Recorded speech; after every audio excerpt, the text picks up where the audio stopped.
It's been over a year since my friend Dylan passed away. We grew up together, same street, same school, same dumb sense of humor. He died in a car accident late one night last February. I went to his funeral. I saw his parents cry. I know he's gone, but a few weeks ago, I got a notification from YouTube. Dylan just uploaded a new video. I froze. His account hadn't been active since before the crash. I thought maybe it was a glitch, or maybe someone hacked his old profile. Still, curiosity got the better of me. I clicked it. The thumbnail was dark, just a dim corridor lit by a single light. The title, Still Here. It had been uploaded 30 minutes ago. I remember my heart pounding as I pressed play. The camera was shaky, handheld, breathing audible behind it. The hallway looked old, concrete walls, faint water stains. It almost looked like the basement of our old high school. Dylan's voice came through after a few seconds, hoarse, whispering. He's still here. I can hear him. It didn't sound like an old recording. It sounded recent. He turned the camera toward a door at the end of the hall. Something moved, just a flicker of shadow, like someone passing by. Dylan breathed faster. Then the camera turned again, showing a reflection in a broken mirror. For a split second, I saw his face. He looked pale, terrified, but alive. Then static. The video ended abruptly. I checked the upload date again. It said, uploaded from mobile. His phone had been destroyed in the accident. I didn't sleep that night. The next morning, I called his mom. She told me they'd buried his phone with him because he never went anywhere without it. That made my skin crawl. A few days later, another notification appeared. Dylan is live.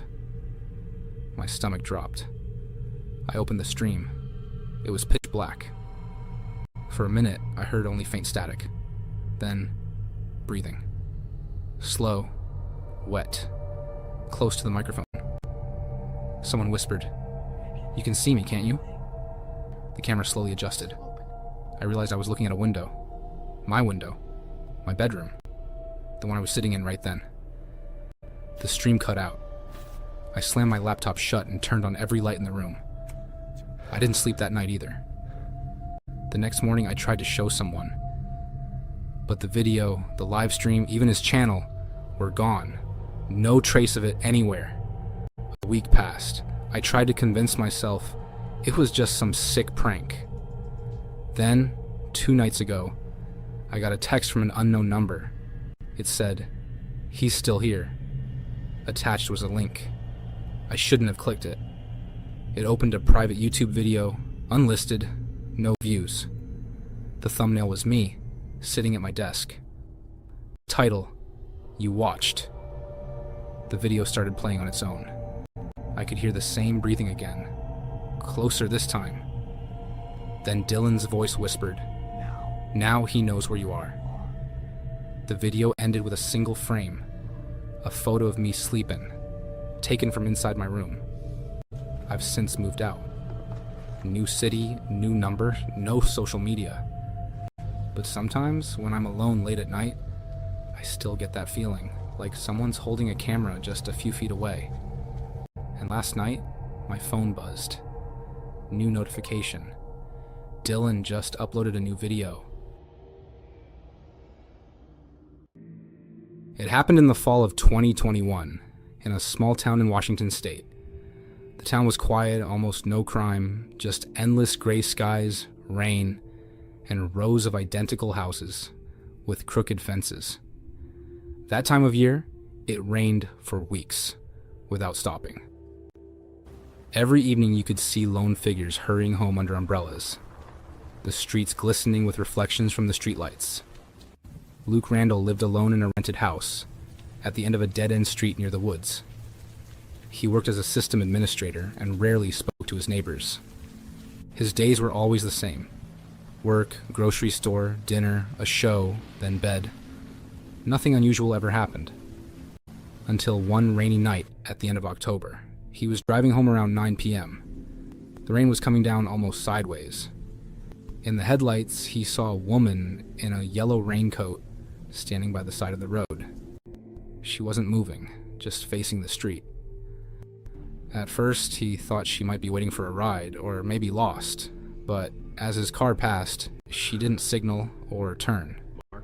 Her face was hidden by the hood. Luke slowed down a little. At that moment, she turned her head toward him. He couldn't see her eyes, just the slow movement, like she was following the car. It seemed strange, but not alarming. Maybe a neighbor, maybe someone just walking home. The next night, around the same time, she was there again.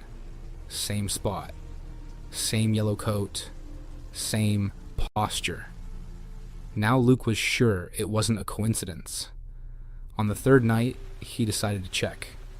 He parked at home, grabbed an umbrella, and walked back toward the corner. The woman was still standing there, her back turned.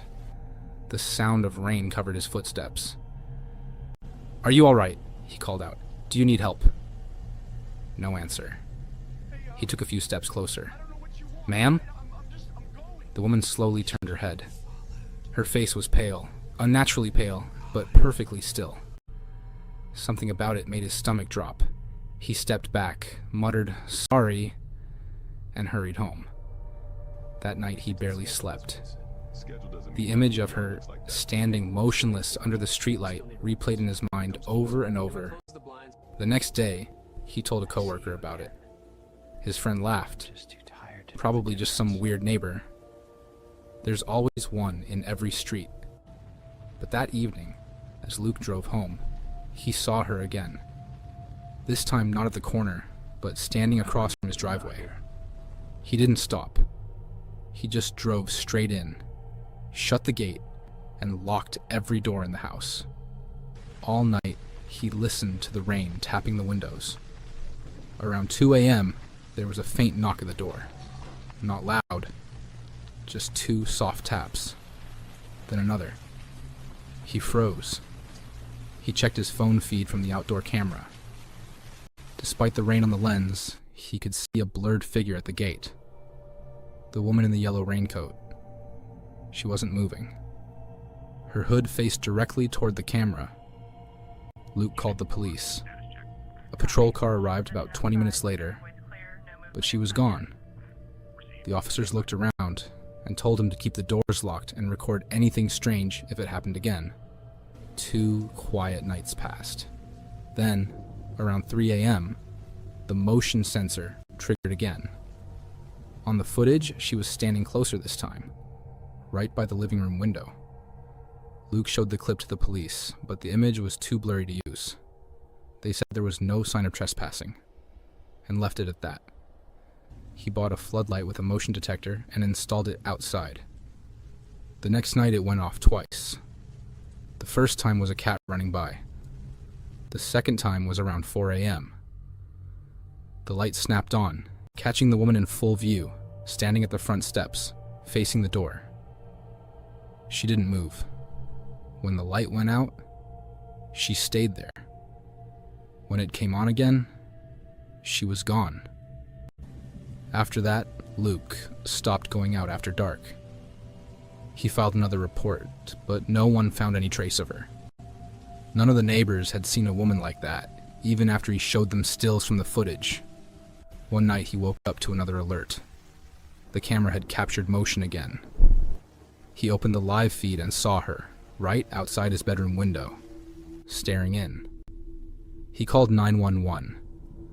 When the officers arrived, there was nothing there. Only smudged handprints on the wet glass. Long and narrow, as if left by very thin fingers.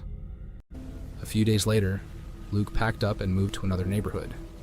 He left the old house empty, only stopping by occasionally to check the mail. About a month later, he got an envelope with no return address.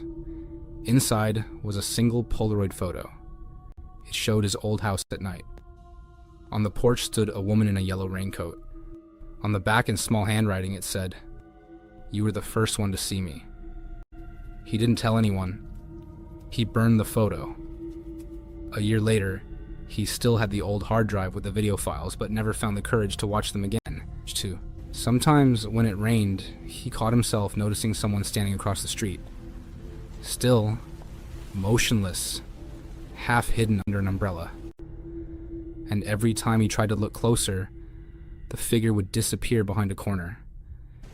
He couldn't tell if he was really seeing her, or just waiting for the night she decided to come back.